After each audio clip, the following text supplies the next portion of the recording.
Yesterday we had the announcement for the Motorola One and the One Power. With 2 major Android updates guaranteed and 3 years of security updates, this is definitely a very enticing offering from Motorola. This is TK for Pocketnow and XDA.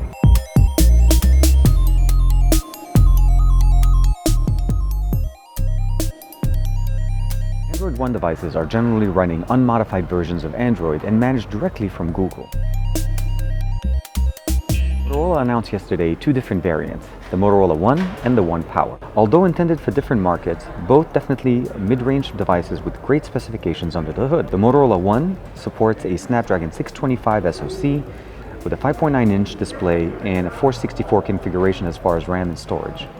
There's also a 332 variant as well. The Motorola One Power has a Snapdragon 636 with a 6.2-inch display with a 464 configuration and dual sensors in the back.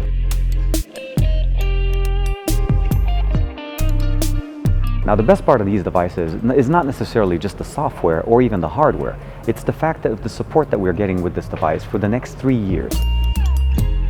Starting mid-September, when these devices are released, they're guaranteed 2 major Android updates, which means pretty much that by sometime in October, we should be able to get Android Pie on this. We'll also be able to get Android Q, whatever Q ends up being, as well as 3 years of security patch updates guaranteed.